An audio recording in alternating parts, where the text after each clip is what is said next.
Hey guys, Dave with First Place Auto Parts. You know, there's no doubt about it that the square body trucks are popular, but maybe you need a truck and you don't want to spend $12, $15, $20,000 on an old classic American piece of iron. Maybe you just want something that's a little different. You still want a classic truck. And in today's video, what we're going to do is we're going to take a look at 5 options to the square body truck that may not be on your radar, but maybe it should be. Look, these are affordable trucks. I'm going to call these sub $15,000, sub $10,000 trucks in most of the cases. And much like anything else, it's critical to find a good one. And by that, I mean most of the parts are there. But in today's video, what we're going to do is we're going to talk about the 5 most desirable trucks outside of Chevrolet Square Body. It'll scratch your itch for a classic truck. Guys, stay tuned. Today, we're talking classic trucks that fall outside the square body range that are affordable and they're cool.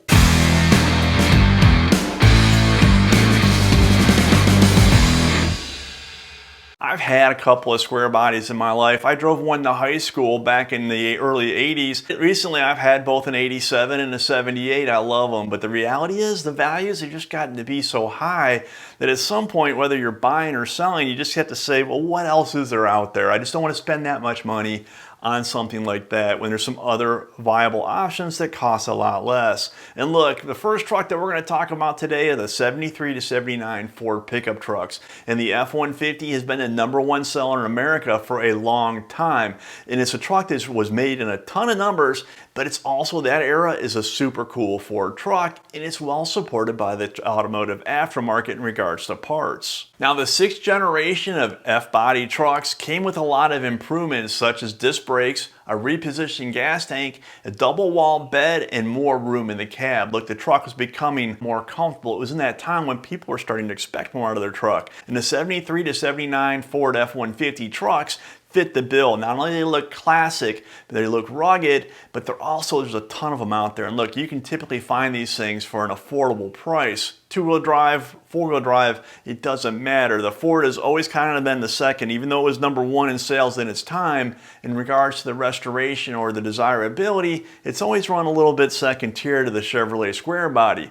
But the reality is the 73 to 79 trucks are excellent trucks, and they can be found for really quite a bit less money than the Square Bodies. Just make sure you check out for the typical rust areas like the rockers, and especially on the Fords where the hood meets the front fender in that little shelf area. Those things were common rust spots, and of course above the wheel wells. But if you can find a clean one that has all its parts, scoop it up, because those trucks will go up in value shortly. And after the Ford comes Dodge. And look, the 72 to 80s D and W series trucks were very robust, even stocky. Look, the Dodge truck is unique, and the way they built things was unique compared to Ford or Chevrolet. But the reality is the Dodge truck is very desirable. Look, in 72, Dodge came out with the club cab, which gave you more room behind the front seat. Gave you room to put people if they were small children, but you could also put stuff that typically would have to ride in the seat with you. The Dodge trucks have a plethora of V8 engines, whether you wanted a manual or an overdrive or a granny gear, those things could all be had. And for me, nothing is better than a short bed 4-wheel drive Dodge truck from this era. You could get the little Express during this time, and like, those trucks are going to be more expensive, but your run-of-the-mill basic D150 or W150 from the 72 to 1980 era is still affordable. Just make sure you find one that's got all its pieces, because I can tell you from experience that not all the trim is made from the automotive aftermarket for these trucks, and every truck I seem to look at looks like it's been beat living heck out of it. Every body panel is always dented, and again, the automotive aftermarket hasn't quite caught up with this truck, which helps keep the value somewhat lower than the Ford or the traditional Chevrolet square body truck. But man, when these things are done, or if they're stock and original, they are an amazingly muscular looking truck. And maybe you want a truck that not everybody else has. You still want a classic truck, but you want something that's just a little different. And I think I've got one for you that's still affordable. And it's a 62 to 71 Jeep Gladiator. Now, yeah, Jeep's brought out the Gladiator name, and yes, it's a truck. But the original Gladiators, guys, these things were unique. They came with originally a 230 cubic inch straight six that had an overhead cam, which was unique for its time. Now the Jeep, it's a very manly looking truck. You can tell it's a Jeep, and the Jeep Jeep name is always recognizable as being rugged. And these Jeep trucks, these Gladiators, were that. They were rugged, but they were also very Spartan. So if you're looking for a pure and simple truck that no one else will have when you pull up to your favorite home improvement center or car show, or maybe just going out on a Saturday night, consider the Jeep Gladiator. Look, if you find one of these things, make sure to check it out for all of its parts, make sure it's all there. Things like trim items are not currently being reproduced in mass for these vehicles, but if you can find one that's complete, look, a little bit of rust is okay. But the Jeep Gladiator, it's a cool truck that fits the bill and also won't break the bank. Maybe you want a truck that isn't that different than everybody else, but you want one that's comfortable to drive, because quite honestly, the early trucks, the ones that I mentioned thus far, they're trucks. They're bare bones. They're gonna get the job done, but you're not gonna necessarily get there in class, style, or comfort.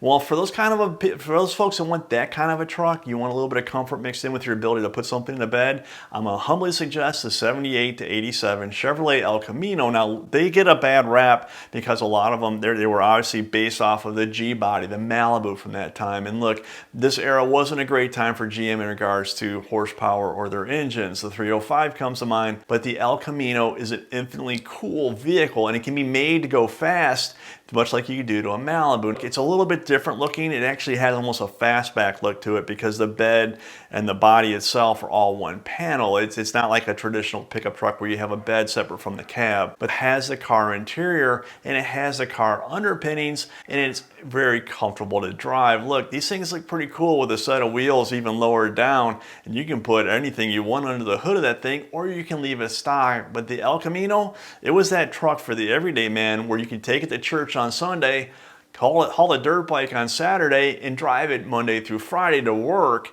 in total comfort.